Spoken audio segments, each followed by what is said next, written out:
Good evening, everyone, and welcome to Strand. My name is Sabir, and I direct events here. For a little bit of history, Strand was founded in 1927 by the Bass family over on 4th Avenue's Book Row. Stretching from Union Square to Astor Place, Book Row gradually dwindled until after over 92 years, Strand is a sole survivor, still run by the Bass family and still housing new and used books. Tonight, I'm excited to welcome Isha Sesay to the Rare Book Room.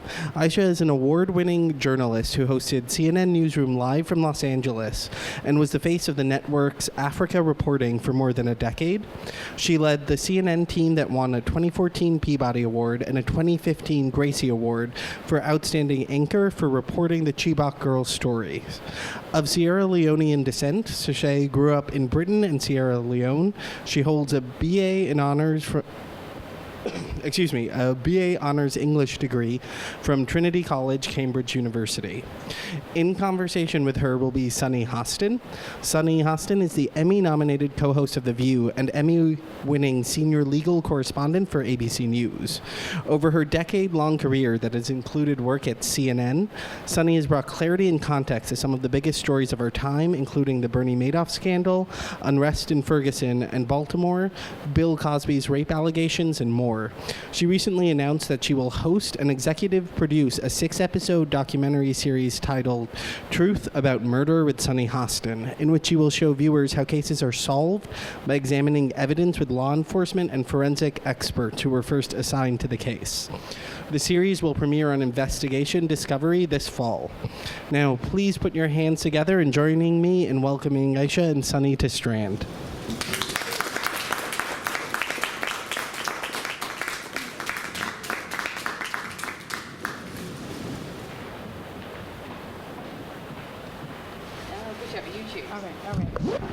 Hi. It is. Hi, everyone. Hi. In fact, it's so cozy. In fact, I don't know if we need the microphones. I know. As I'm so loud. But just in case, I'm not as loud, so I'm going to use this. Isha and I have been friends for a long time, and I'm so thrilled about your success and this book, which is incredible. Oh, much better. Yes. And talking about the book, you've said that the Chibok girls, that their story feels very personal to you. Yes. What compelled you to write Beneath the Tamarind Tree? First of all, let me say thank you, everyone, for coming on a Friday night. It's hot as everything out there. I'm so grateful that you're here, and it really touches my heart that you would take time to spend, take time out of your day to be with me. This book, I mean, I've said it to a lot of people that it's a labor of love. It has been a labor of love, and it is so close to my heart. I felt compelled to write this book, in the sense that I had a lot going on in my own life, personally with work and, the news cycle, and just taking it on just felt like a really big ask, but I felt like there was this call, not just because at the time I'd covered it so extensively back in 2014, but just I felt this real sadness that the girls had been forgotten. Like it was like this real emotional kind of like pull to kind of right what I feel is a bit of a wrong, that these girls had just been forgotten by the world. And that kind of led me, along with the fact that the story always had a personal connection with my mother. My mother grew up in very poor circumstances in a town in southeastern Sierra Leone, in a home where my grandfather had multiple wives. My grandmother sold goods in a market. Neither of my grandparents were educated on either side. And I was always very aware, growing up, that it was education that transformed my mother's life. If my mother hadn't been educated, and I hadn't been born to that kind of mother, that my life would be very, very different. And I was just always struck by that, even before the story came about. And when it did, and I heard that the girls were stolen from a school, a place where they should have been safe, when I heard that they came from poor families and that they were trying to make something of their lives, the story just hit home, and that just never left me. And as the world forgot, I felt this pull to kind of write it. And isn't it incredible that people are still not talking about the girls that are still missing? No, it is. I'm shocked on two levels, to speak very plainly with you. I'm shocked that members of the public aren't speaking about it. I'm also shocked by news organizations. Yeah. I'm also shocked by the media. And the media's even with the second go around, I can speak plainly, I'm shocked by the struggle to even now that I've written this book, to try and get them to tell the story now. I know. That it's a pull and it's a push-pull to kind of get them to say, tell the story. Like, I've even done the work for you. Tell the story. And they'd be like, yeah, but Trump and more Trump. Yeah. Well, what did you hope would come of from the publication of the book? And this is where social media is just a gift, right? So when, news directors don't necessarily want to take the story and run with it with the energy. And because of my connections at CNN, I have had a lot of support in getting this book out. But I wonder, if I didn't have that support, and I didn't have friends to call on, how I would have done. And so I've been blessed with those connections and social media, right? So what I hope is that thanks to social media and the media appearances I've made, that people will pick up the story and will use their platforms and run with it, that they will hashtag and tweet about it and write about it and talk about it. And people in their isolated spaces may think, well, what difference does it make? It's critical mass. Yes. That's what it's about. It's about critical mass and everyone coming together, because the Nigerian government is paying attention to every tweet that goes out that has Nigeria on the end of it and bring back our girls. They're very sensitive to it. So every tweet is like a pinprick and they feel it. Well, you spent a lot of time with some of the girls after they were released. How did they describe their ordeal?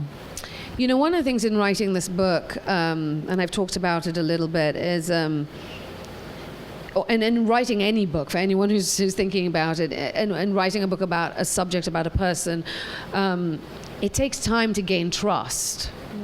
So one of the things was that when I the very first interview I did for this book was in 2016. I've been working on this book for a long time. I sold it in 2016. I sold it as a different book. When I sold it was a cold case book about how do you lose all these children. And then within weeks, 21 came out. And I was like, oh, it's not really so much a cold case book anymore if 21 children have suddenly appeared.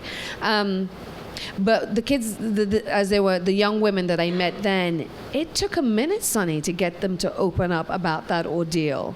Anyone who's followed the story closely would have seen that people have tried to do documentaries on it, and there's been very little detail that has come out. HBO did a doc recently. CBS. Almost nothing. Yeah. CBS did something a couple of months ago. They don't speak. And I don't blame them for that, because I have a real issue with people who've parachute in and expect people to spill their guts and then they disappear. And it took a long time to get them to open up to me. It took many, many trips to Nigeria, a lot of phone calls, a lot of email. It took a lot. And then when they did, in particular, Priscilla, who's the heart of the book, we had to move very, very slowly to get the information out of her. Because sometimes I say when I would ask her questions, I felt like she was falling backwards. I felt like she was falling backwards into the memory. And I felt it was like a tsunami of just emotion that I was and so I was very careful not to, I tried very hard not to push. And how old was she when she was abducted? She was 18. Yeah. So I tried very, very hard. And it came out piecemeal. And, the terror, the fear, the distress of not knowing where they were going. They were so frightened because they didn't know where they were going. And they kept asking while they were in the trucks, where are we going? Where are you taking us? And they had, in this truck with Priscilla, they had these men. They had a couple sitting on the roof and a couple hanging around. And they just said, you'll know when we get there. And they just held together and they cried and they wept and they prayed. And each time I met her, she gave a little bit more. She talked about the journey and the fear. She talked about arriving and the shock of them arriving in this camp and just seeing these women off in the distance, sheathed in hijabs, and just wondering what is about to happen to us. There's so much fear and just the psychological terror that played out, and it took a long time. And I tell people that even though I met her in 2017 in January, Priscilla did not tell me the heart of her story until July 2018. That's how long it took to kind of like form the bond. What surprised you the most in speaking with some of the girls? Their tenacity. Their tenacity and their small acts of defiance that played out during their time in captivity. Because while,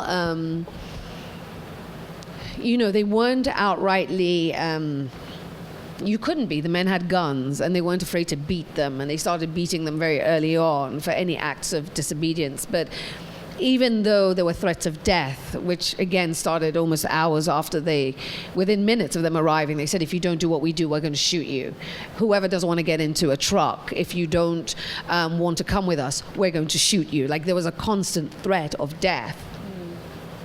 They were still defiant. They still were like, where are we going? Like, they just still had that. When they said, one of the things, not to spoil the book, but one of the things that I was really taken with is how they refused to bathe. And like bathing, cleanliness became a personal act of defiance. And the men would say, if you want to wash, there's water and you can go into the bush. And they're like, well, why would we wash? If you're not going to let us go home, why would we? Like, those moments struck me so deeply.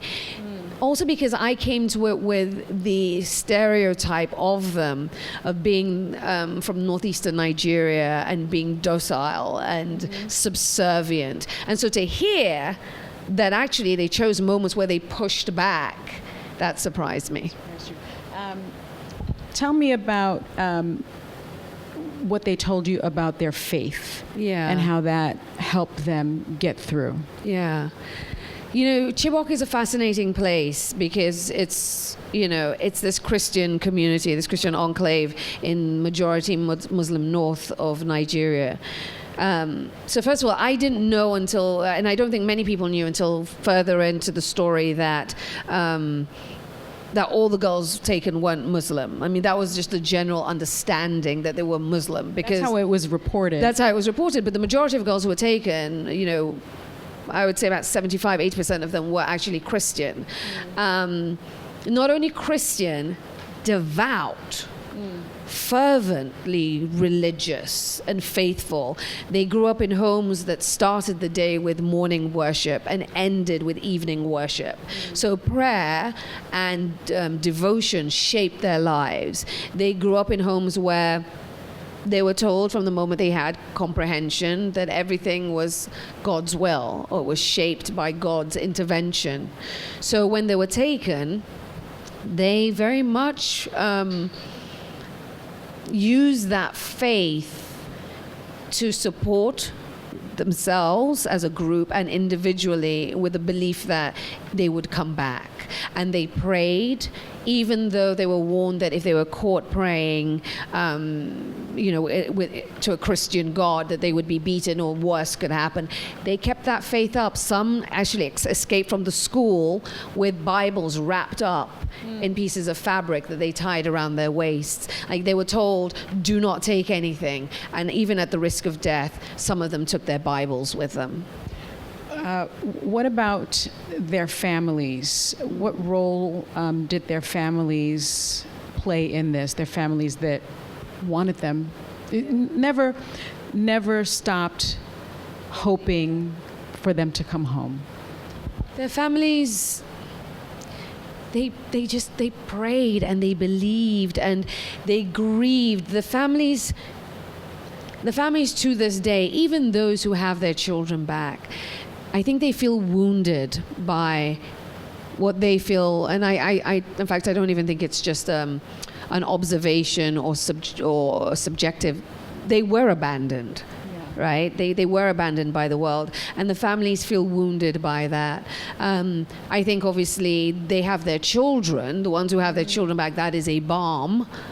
But those who don't have their children, they're wounded, and the only way they get through it is with prayer. And you know, Esther, who I write about in the book, whose daughter Dorcas was taken, when I texted her a couple of days ago to say that the book is out, and you know, it's you know, I told her, I said I'm using the platform in the hope that I can get more attention on this and that Dorcas will come home. And she said, you know, I just pray that God will make a way. Like, she's still.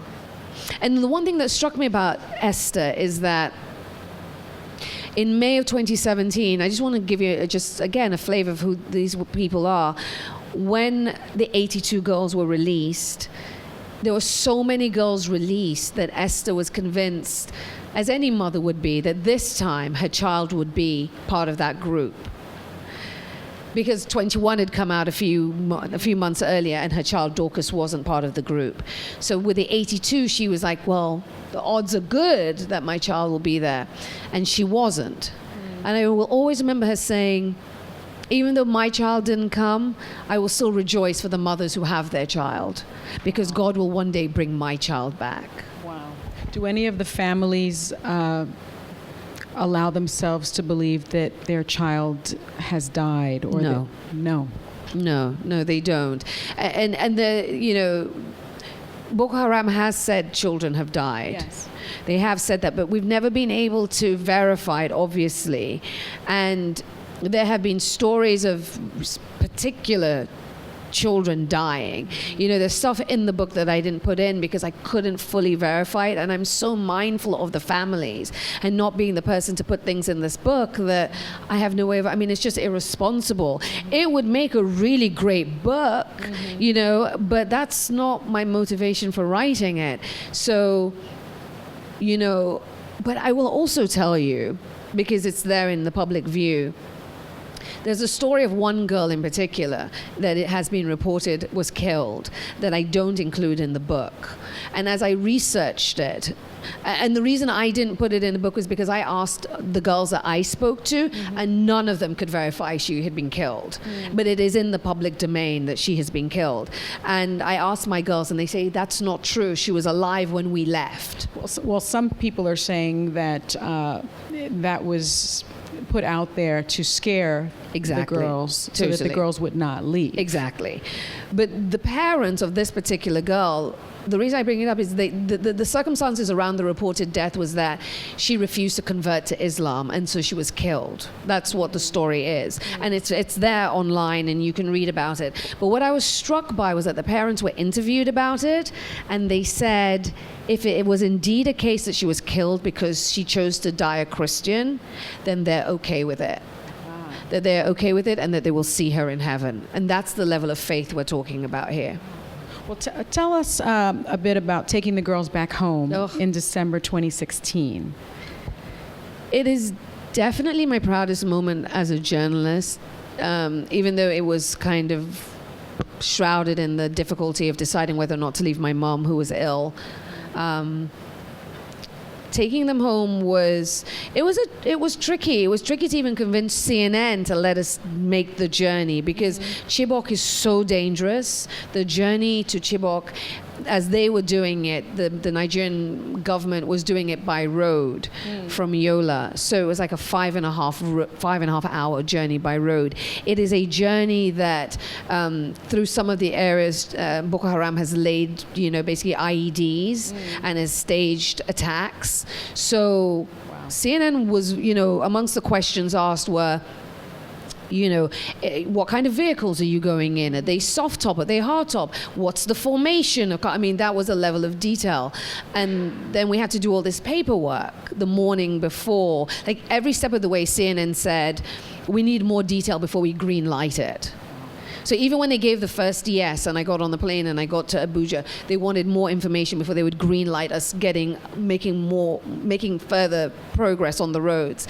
And I remember that morning they sent the paperwork through and they said, give identifiable body marks, so that if you were kidnapped or your body was found, what they would use to identify you.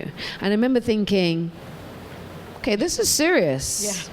Like they flew a security risk analyst from London into Abuja to assess whether or not we should go. So that was how the journey started, with an acute sense that it was a dangerous journey to be taking.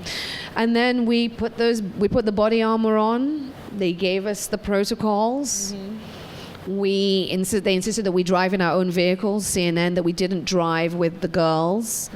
And we drove for the 5.5 hours. We're in a military convoy to Chibok, and each step of the way it was hyper vigilant, and we were radioing our location.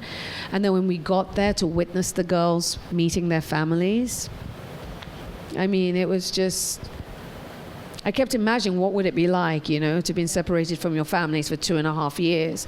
And even though they'd met them previously in Abuja, they hadn't seen their wider families. And it will never leave me, just those scenes and the energy in the room. I can see it. Yeah, it was crazy. But people who read the book will also see, and who've seen the reporting, will know there was also a kind of dark side to that reunion, which you can read about in the book, for parents whose kids didn't come back. Yeah. Well, in response to your book, a Nigerian government spokesman challenged your belief that the government doesn't know who they need to negotiate with for the return of the 112. Which they got wrong. Really? Yeah, they got the number of girls wrong when they put out the statement. Oh, yes, because there's 112 missing. Yeah. And they said how many? I think it's something like 116. Yeah. I didn't read their statement that closely. Yeah. Well, there are 112 Chibok girls still missing. That same official also has been reported as saying that the government has no idea where the girls are being held. Are they trying to have it both ways? They're absolutely trying to have it both ways. And that's the thing that bothers me the most, the politics that they're playing with children's lives, with people's kids' lives. They, on the one hand, have said to quieten down the families, we just don't know who to negotiate with. Like, stop bothering us, effectively. We don't know where they are. What do you want us to do? We don't know where they are. Well, hey, you're the government. It's your job to deal with difficult things and figure it out. Figure it out. But that's been their response. But because the book has come out and it's generating interest and, attention, now they're trying to spin it that, oh, no, we do know where they are. You're just causing trouble, Aisha.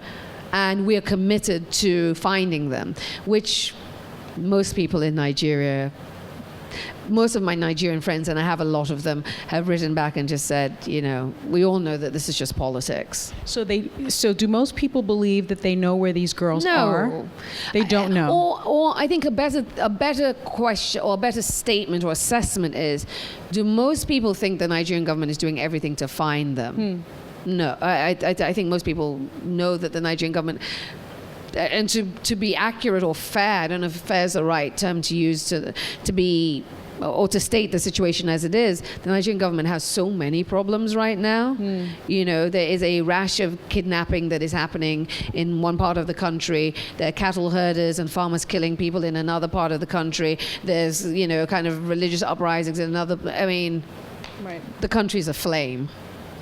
What does it say about Nigeria and the broader international community that in an age of incredible surveillance, let's face it, technology, military prowess, not only are they still missing, the government is claiming that their whereabouts are a complete mystery. I mean, there are drones. They seem to know everything most people do these days with technology. So I find it hard to believe. I mean, just with geo-mapping, I remember thinking when the picture came out, with the girls, the very first video that showed them under a tree out in the open, and you could see some of the landscape. I remember thinking, surely they can geomap this. Like, there seems to be ways of seeing images and being able to kind of place them and narrow down where they most likely would be. Like, I just found it very hard that for such a long time they said they had no lead on where they are. I think I think a couple of things. I think the truth is African girls, poor African girls, don't matter to most people. They certainly don't matter to the Nigerian government, which I've said, which they've also complained about. But they don't. There's no, and I've also said this, and they hate it when I say it, but it's true, because anyone who knows Nigeria knows that if they had been wealthy, if they had famous last names, the government would have reacted differently. Had they been boys? No, not even necessarily if they'd been boys. More to the point, had they been wealthy. Wealthy. Wealth is everything. If they'd been wealthy and had famous last names, they would have marshaled the state to find them. But I think, these girls in particular had suffered the plight of being poor, coming from a part of the country that is so marginalized, so out of view. Their parents are poor. Their parents are uneducated, don't have any kind of they don't have any leverage. Right. They don't even know how to work the system. This is the one thing I'll say that I noticed, the difference between these parents and, say, sadly, a Madeleine McCann, the little toddler who was kidnapped, or Natalie Holloway, the young American who disappeared in Aruba. Their parents understand the power of media. Their parents have the ability to use media. Yeah. Their parents have access to media. These people don't. They're poor. They don't even speak English, most of them. They just don't even know what to do. So they are the perfect victims for a government that wants to keep a story hidden.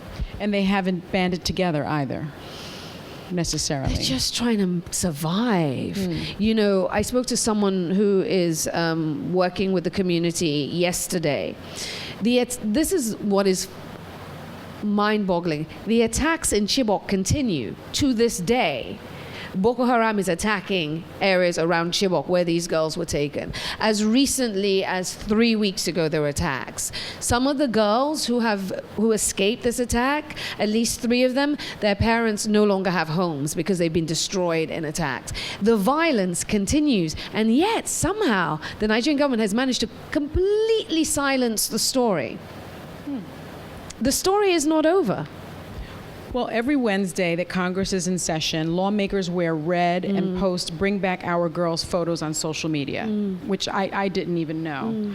But it gets very little attention. You know what we need? We need celebrities to get involved again, because that's just the truth, right? Because when Michelle Obama held up the "Bring Back Our Girls," everybody remembered it, right? That's just the truth. It went viral. That's the truth. You need more celebrities. I hate this about the world, but that's just the world we're in, and I can't change it.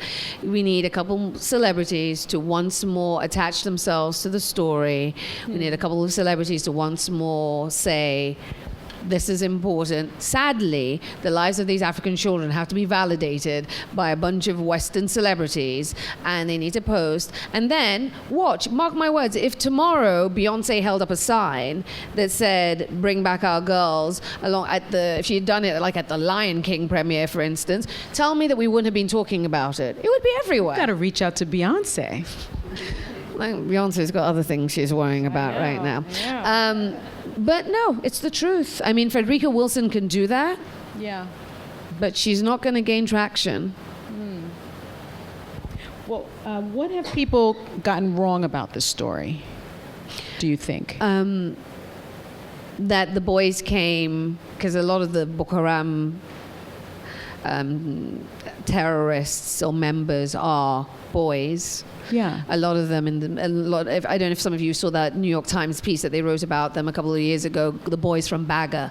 They're boys that they capture in a lot of raids, and then they brainwash, and then they become fighters, and then they become killers themselves. So it's a cycle of violence and victimization. I think one of the biggest mistakes people have made with this story is assuming that the men turned up that night with the intention of stealing the girls. They didn't. They came to the school and they were looking for the boys. They were looking for male students, because they probably would have killed the male students, because that's what they'd been doing. They'd been attacking schools, killing the boys. And then, because they'd done it a few weeks before they attacked the Chibok school, a school in Buniyadi, where they'd killed about 50 plus boys and slit their throats and stabbed them and burned them. Why? Wanton violence. Okay. And because they also have a mission of disrupting secular education. They believe education, Boko Haram, which roughly translates as education is a sin, education is forbidden, but they're specifically talking about Western education. Religious, Sharia-based education, knowledge of the Quran they would accept. So it's Western education they are against. And in those attacks, most of the times what had happened was they would kill the boys and say to the girls, you must leave and go and get married. You must abandon your studies. They turned up at the school and they would have most likely done the same thing because they had been asking, where are the boys? But the boys in this particular school were day students, so they would go home at the end of classes. And school wasn't even in session, they were taking exams. But the boys weren't there. And then the reason I know this is because the girls I interviewed and who I asked the same question of, like, just walk through the night, all said that the men, once they had gathered them, said, effectively, they had a debate as a group, should we take them or should we burn them? So there was a debate about what to do. So they didn't come with a fixed agenda of taking them. And the girls all heard them. They were like, no, we should take them. They're like, no, the school is burning. Just put them in a few rooms and burn them. But really callous, really just matter-of-factly. So I think that's one of the things that people have gotten wrong. And also, that's why they made them walk. And you read about their journey in the book. They didn't have enough vehicles immediately to take them. If they'd come with the intention of stealing them, all of those things would have been in place. Right. How many of them altogether? They took 276. 57 escaped in the hours afterwards. 219 disappeared that night of April 14th, 2014. So we're going to open it up to questions. Questions? Anyone got a question? Well, to start off, I'd be curious to know what the future looks like for these girls. Yeah. Do they have like resources? Is like college an option? Education? Yeah, no, that's a good question. The majority of the girls who are out, there are 107 out, 112 are still missing. And remember, we're talking about from that 219 figure. The majority of them are in a school in northeastern Nigeria. And they're doing well, and they're excited about learning and about the fact they still have an opportunity to make something of themselves. So they're still excited about that. I spoke to one of the girls who escaped. So she didn't disappear. She escaped in the hours afterwards. And we were texting a few days ago. She said she wants to study at Harvard. She said she wants to go to Harvard. She wants to be an accountant. She said to me, Harvard or Germany? And I was like, Germany? Do you speak German? But this is the level, and so they don't have small dreams, nor should they. Why should they have small dreams? They want to be doctors and lawyers and accountants. I mean, the other thing to say, even of their parents had big dreams for them. One of their parents used to say to them, maybe one day you'll grow up and be president. So I think people ascribe Africans to having small lives, too many people. Like that, the notion is that, their children who they've lost were maybe just going to grow up and get married anyway. No, they had big dreams for their daughters, and these girls who are in school still have those dreams.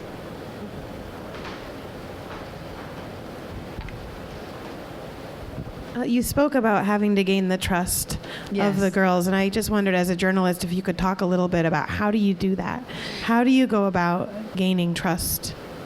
Thank you. That's a good question. It's a bit like a friendship in the sense that you can't force it. It's earned, right? It's just earned. And that is just a question of time. And that's just you not pushing them, you genuinely reading where they're at, you being respectful, and when they don't want to answer a question, you backing off. Like, the thing about these young women, as they now are, they have been exposed to so many journalists now that they know bad journalists. In the sense that they know journalists who, and this bothers me as well, because clearly I'm on that kind of rant tonight. There is, and Sunny, you know this from your work, there is an appetite for the worst details. There's an appetite, I call it like the pornography of suffering, that the salacious detail. So even though you can see that they're upset, people are just like, no. So but so, you know, how badly, like, you know, how many times, like, and they know that. And they're not stupid, just the same way you can read the feeling of someone when they come at you and that they want to just, you know. Tarana Burke from the Me Too movement, I was at a conference a couple of weeks ago and I heard her say something that I found incredibly profound. She said this in response to Zoleka Mandela's granddaughter, who was also on the panel and was talking about her trauma. And she's been through a lot that she's very open about, a lot of abuse, substance abuse, drug abuse, a lot of addiction. She was talking about it quite openly. And Zoleka said something to the effect of, you know, there's power in telling your story. And Tarana Burke said, you know what? There's also power in not telling your story to everyone who asks. She said, you can choose when you tell your story and who to tell it to, because not everyone has the right to know your story. And they don't want that detail because they really care and they want to support you. They just want the detail. They just want the gore. So I found that incredibly empowering. And these girls have adopted a similar principle. They just don't give detail to a lot of people. You come and you ask them, you know, Leslie Stahl asked them in the CBS 60 Minutes, and they were just like, just don't want to talk about it. So it takes time. It takes time, you know. Whatever differences there are between this current administration and the previous one, and there are many, it seems that one thing that brings the two together is total inaction when it comes to this disaster. Yeah. So I'm wondering what in your mind accounts for that. I mean, Michelle Obama's tweet notwithstanding, Twitter is just Twitter. Yeah. True. So why hasn't there been intervention, frankly? This country is not traditionally shy about intervening in foreign affairs, but in this particular affair, it has been very reticent. It's a good question. I think, you know, it's a couple of things. And in the same way the girls have been pawns for the Nigerian government in a wider game, because they became politicized right from the beginning. You know, this happened in 2014. The election campaign was heating up in Nigeria, and they became a pawn where the opposition said, the opposition used the abduction as an example of the president at the time, Goodluck Jonathan's inability to keep the country safe. So they became a campaign issue. They became politicized right at the beginning. And then that administration pushed back and said, this is just a ploy. This is fake news. That's what they said right at the beginning, that no girls were taken, that it's a complete hoax. From the American perspective, the girls were once more political pawns, because Nigeria is a major ally in the fight against terrorism, in the fight against terror. And they don't want to upset them. The Nigerian government doesn't actually want anyone to intervene in this issue. The Nigerian government just wants this to go away. And they want me to go away. Like they want me, they want the girls, they want all of it to go away. And so for them, they hoped it would go away, and then CNN and the rest of the world and all the celebrities would go away. Yeah. And so the Americans are taking the lead from the Nigerians, which, you know, I've spoken to people who've spoken to some of the intelligence officials who flew to Nigeria in the days after the abduction, because America did send a team, but they largely just sat in the embassy and didn't go out. And that's partly because the Nigerian government was basically like, we don't really want you getting involved in this. And America was like, okay, because we don't really want to upset you because you're a major partner in the fight against terror. So once more, the girls became they became expendable. They became expendable. And that's why. Because really, if it was an ally they didn't care about, that had no use to them, they would just do what they wanted. They would let the public outcry push them past the issues of sovereignty. Yeah. Right? If there was something to be gained. But they need Nigeria. They need Nigeria. And so and this administration has sold Nigeria arms that the Obama administration refused to sell them.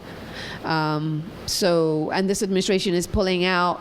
There are about 7,200 U.S. military officials working in Africa right now for the U.S. Central Command in Africa. This administration has made the decision to pull out the majority of them at a time when the Islamic State is deepening its penetration in West Africa, and we all need to see what that yields in the days and years ahead. Hey, I was wondering, from the girls who escaped the night of, and also the girls who have been returned, is there any sense of like survivor's guilt, like why did I make it out, or feeling bad for girls, friends who they never saw again? There is. It's a really good question. When I interviewed some of the girls who escaped in 2017, no, actually that's a lie. In 2015. They said that they felt so guilty that they didn't actually go out and about in Chibok, because when they saw their friends' parents, their parents would cry and then they would feel guilty. And so there was a lot of guilt then. There is still guilt now from the girls I focus on in this book. They talk about those feelings of just great upset, because in the case of the 21 who I've spoken to and who I focus on in the book, when it came to the release of the 21, it was so arbitrary how they were chosen. Like the men just literally picked them out. And so they know that it's just luck that they were chosen. And so there's a great amount of guilt, and they're fearful. Like they cry about their sisters, and that they refer to them as their sisters. Every time the anniversary comes around, they have prayers and they cry. And the school tells me that there's just great upset, and they're distraught. They're distraught. We have time for one more question, if anyone has one.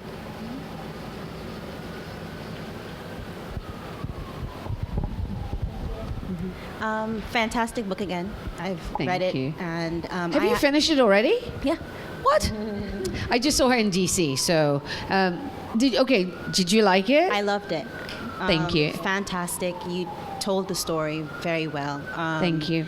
And as an African girl, I found myself connecting to so many different points. But as a woman, I found myself connecting to the girls and just feeling like I could never. Yeah. That couldn't happen to me. Yeah. So my question to you is, what keeps you going with this story?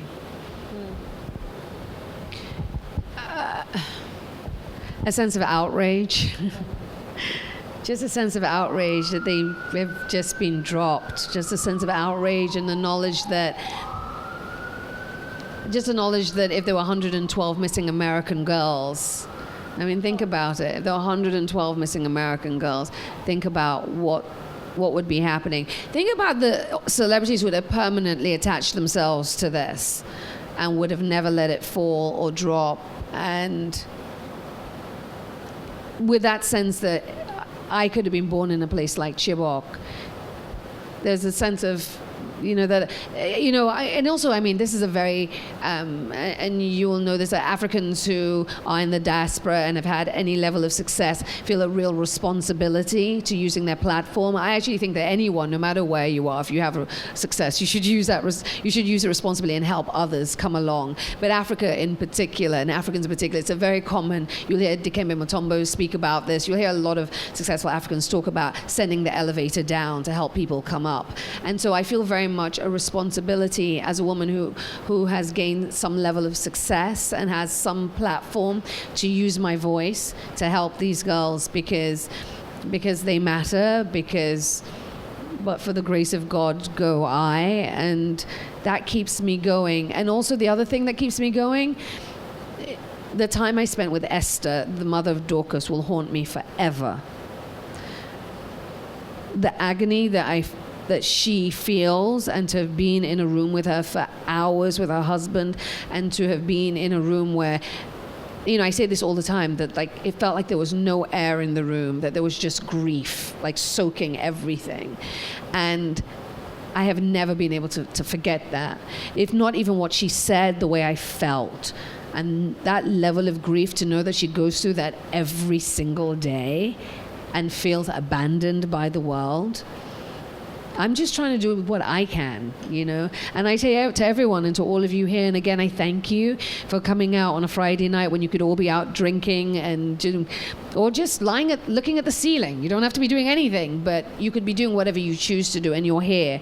And I'm grateful for that. And that matters. Your interest and your whatever you do with this information, whoever you share it with, however you share it, that matters, and it matters to Esther and 111 other families. So thank you. And on that note, thank you, Isha, for your incredible work. Thank you, Sunny. Thank you. Thank you, Thank thank you, you. thank you. Thank you again, everyone. Please keep them in not just in your hearts and your prayers, that's all good. You know, I support that. But keep them on your platforms and keep them in your conversation. Because remember, every time you do and every time you use your platform, it's like a little pinprick. And the Nigerian government feels it. So, you know, let's do it. Thank you, everyone. Thank you. Thank you, Sunny.